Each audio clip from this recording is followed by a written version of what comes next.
ശ്രീജിത്തിലേക്ക് പോകണം. കോട്ടയത്ത് ശ്രീജിത്തുണ്ട്. ശ്രീജിത്ത്, കോട്ടയം ജില്ലയെ സംബന്ധിച്ചിടത്തോളം കേരള കോൺഗ്രസുകളുടെ പോരാട്ടമാണ്. അവിടെ ജോസഫിൻ്റെയും മാണി ഗ്രൂപ്പിൻ്റെയും ഒക്കെ ജോസ് കെ മാണി ഗ്രൂപ്പിൻ്റെയും ഒക്കെ നിലനിൽപ്പിനായുള്ള പോരാട്ടം നടക്കുന്ന മണ്ഡലങ്ങളുണ്ട്.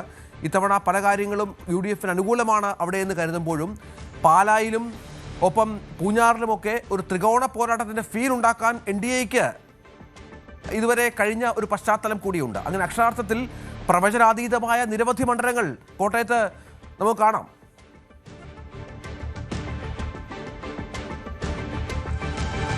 രഞ്ജിത്ത്, അങ്ങനെ തന്നെയാണ്. കോട്ടയം മാത്രമല്ല, മധ്യ കേരളത്തിൻ്റെ ഒരു സാഹചര്യം പല ജില്ലകളിലും കോട്ടയം പത്തനംതിട്ടയൊക്കെ എടുത്താലും അതുതന്നെയാണ് സാഹചര്യം എന്നുള്ളതാണ് എടുത്ത് കാണാൻ സാധിക്കുന്നത്. പരമ്പരാഗതമായി നമ്മൾ കോട്ടയത്തെക്കുറിച്ച് അല്ലെങ്കിൽ മധ്യ കേരളത്തെക്കുറിച്ചുള്ള വാർത്തകൾ റിപ്പോർട്ട് ചെയ്യുന്നത് കേരള കോൺഗ്രസുകൾ തമ്മിലുള്ള ഏറ്റുമുട്ടൽ എന്ന നിലയിലാണ്. അതുണ്ട് ഇത്തവണയും. പല മണ്ഡലങ്ങളിലും തീപാർന്ന പോരാട്ടം തന്നെ നടക്കുന്നുണ്ട്. അതിനുമപ്പുറത്തേക്ക് ഈ NDAയുടെ സാന്നിധ്യമാണ് പല മണ്ഡലങ്ങളിലും ശ്രദ്ധാകേന്ദ്രമായി മാറുന്നത്. ഇപ്പോൾ പാലയുടെ കാര്യം തന്നെ, കേരള കോൺഗ്രസിൻ്റെ തട്ടകമായ പാലയുടെ കാര്യം എടുത്താൽ തന്നെ അവിടെ ഏറ്റവും കൂടുതൽ ചർച്ച ചെയ്യപ്പെട്ടത് ഷോൺ ജോർജിൻ്റെ സാന്നിധ്യമാണ്. ഷോൺ ജോർജ് ആരുടെ വോട്ടാണ് പിടിക്കുക, ഈ ഷോൺ ജോർജ് പിടിക്കുന്ന വോട്ട് കൊണ്ട് തന്നെ ഞങ്ങൾ ജയിക്കും എന്ന് കരുതുന്നവരാണ് പല മുന്നണികളും. അങ്ങനെ കണക്കുകൂട്ടലുകൾ, പരമ്പരാഗതമായി നമ്മൾ നടത്തിയിരിക്കുന്ന കണക്കുകൂട്ടലുകളൊക്കെ തെറ്റിക്കുന്ന ചില രീതികളാണ് ഈ തെരഞ്ഞെടുപ്പിൽ ഉണ്ടായിട്ടുള്ളത്. അതല്ല, തങ്ങൾ തന്നെ ജയിക്കുമെന്ന NDA അവകാശവാദം. ഷോൺ ജോർജ് വലിയ ആത്മവിശ്വാസം പ്രകടിപ്പിക്കുന്നു. തൊട്ടപ്പുറത്തെ പൂഞ്ഞാറിൽ സമാനമായ സ്ഥിതിയാണ് ഉള്ളത്. എന്തായാലും പാലയുടെ കാര്യത്തിൽ അക്ഷരാർത്ഥത്തിൽ ഒരു ത്രികോണ പോരാട്ടം തന്നെ നടക്കുന്നു. പൂഞ്ഞാറിലും കഴിഞ്ഞ തവണയും സമാനം അങ്ങനെ തന്നെയായിരുന്നു. ഇത്തവണയും ഏതാണ്ട് അതേ നിലയിലേക്ക് തന്നെ കാര്യങ്ങൾ പോകുന്നു. തൊട്ടിപ്പുറത്തെ കാഞ്ഞിരപ്പള്ളിയുടെ സാഹചര്യവും അങ്ങനെ തന്നെയാണ്. വൈക്കത്ത് K അജിത്തിന്റെ സാന്നിധ്യം കൊണ്ട് ആ നിലയിലൊരു മത്സരം നടക്കുന്നു. കടുത്തുരുത്തിയിൽ തീപാറുന്ന കേരള കോൺഗ്രസുകളുടെ നേരിട്ടുള്ള ഏറ്റുമുട്ടലാണ്. തൊട്ടിപ്പുറത്തെ ചങ്ങനാശ്ശേരിയിലും അങ്ങനെയാണ്. ഒരു അട്ടിമറി സാധ്യമാകുമെന്ന് UDF കണക്ക് കൂട്ടുന്നു. എന്തായാലും രഞ്ജിത്ത്, ഈ കഴിഞ്ഞ തദ്ദേശ തെരഞ്ഞെടുപ്പ് ഫലമാണ് UDFനെ സംബന്ധിച്ച് വലിയ ആത്മവിശ്വാസം നൽകുന്ന ഒരു ഘടകമായി മാറിയിട്ടുള്ളത്. ആ ഘടകം ഇപ്പോഴും അങ്ങനെ നിൽക്കുന്നു എന്നതാണ് UDFൻ്റെ ഒരു കോൺഫിഡൻസ്. പക്ഷെ അങ്ങനെയല്ല കാര്യങ്ങളെന്ന് LDF വിലയിരുത്തുന്നു.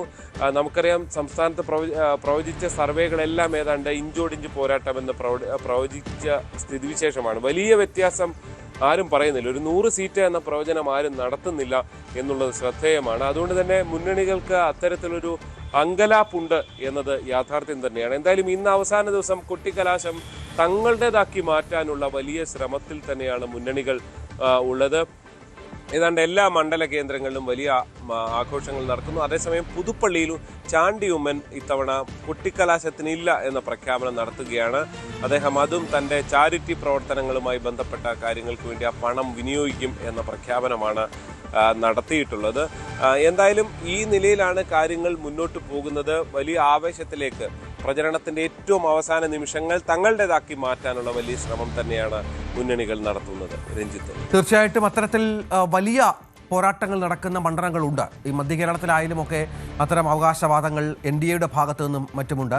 പാലായിലും പൂഞ്ഞാറിലുമൊക്കെ നേരത്തെ പറഞ്ഞതുപോലെ ശക്തമായ മത്സരം കാഴ്ചവെക്കാൻ അവർക്ക് സാധിച്ചിട്ടുണ്ട്. അതൊക്കെ വോട്ടായി വരുമോ എന്നുള്ളത് കാത്തിരുന്ന് കാണണം. പലരുടെയും വിധി നിർണ്ണയിക്കുന്നത് പോലും NDA അല്ലെങ്കിൽ BJP പിടിക്കുന്ന വോട്ടുകളായിരിക്കും എന്ന കാര്യത്തിൽ സംശയമില്ല. അത്തരം ആശങ്കകളും രണ്ട് മുന്നണികൾക്കും, LDFനും UDFനും ഒരുപോലെയുണ്ട്. നേരത്തെ ഡാനൊക്കെ പറഞ്ഞതുപോലെ ഏത് മുന്നണിയുടെ വോട്ടാണ് BJP പിടിക്കുക, NDA സഖ്യം പിടിക്കുക എന്നുള്ളത് വളരെ പ്രധാനപ്പെട്ട ഒന്നാണ്. അത് ഒരു പക്ഷേ ഇനിയുള്ള കേരള രാഷ്ട്രീയത്തിൻ്റെ ഗതി കൂടി നിർണ്ണയിക്കുന്ന ഒന്നായി മാറുമെന്ന കാര്യത്തിൽ സംശയമില്ല. ഒപ്പം സർവേ ഫലങ്ങളും പ്രധാനമാണ്. ഒരു സർവേയും വ്യക്തമായ ഭൂരിപക്ഷം അല്ലെങ്കിൽ ഒരു മൃഗീയ ഭൂരിപക്ഷം ഒരു മുന്നണിക്കും പ്രവചിക്കുന്നില്ല. അധികാരത്തിൽ വന്നാൽ പോലും 70-75 വരെയുള്ള സീറ്റുകൾ മാത്രം മുന്നണികൾക്ക് ലഭിച്ചേക്കാം. അതായത് ഏതാണ്ട് ഭരണം ലഭിക്കാനുള്ള ഭൂരിപക്ഷം മാത്രം ലഭിച്ചേക്കാം. അല്ലെങ്കിൽ മറ്റൊരു കാര്യമെന്ന് പറയുന്നത് ഏതാണ്ട് തുല്യ സീറ്റുകളിലേക്ക് കാര്യങ്ങൾ എത്തിയേക്കാം. NDA 2-3 സീറ്റുകൾ പിടിച്ചാൽ അതും നിർണായകമായേക്കാം. അങ്ങനെ ഒന്നും പ്രവചിക്കാനാവാത്ത വിധത്തിലുള്ള ഒരു തെരഞ്ഞെടുപ്പിന് കാലങ്ങൾക്ക് ശേഷം, പതിറ്റാണ്ടുകൾക്ക് ശേഷം കേരളം സാക്ഷ്യം വഹിക്കുന്നു എന്നുള്ളത് ഏറ്റവും പ്രധാനപ്പെട്ട നിർണായകമായ കാര്യങ്ങളാണ്. ഞങ്ങളുടെ പ്രതിനിധികൾ വിവിധ മേഖലകളിൽ നിന്ന് ഏറ്റവും പുതിയ വിവരങ്ങളുമായി ചേരുന്നുണ്ട്. സജിത്തുണ്ട്, ഡാൻ കുര്യനുണ്ട്, ശ്രീജിത്തുണ്ട്, അനുമോദുണ്ട്, ഡാനി പോളുണ്ട്, ശരണ്യ സ്നേഹജനുണ്ട്, ബൈജു ഉണ്ട്. കൂടുതൽ വാർത്തകൾക്ക് News 18 Keralam YouTube channel subscribe ചെയ്യുക.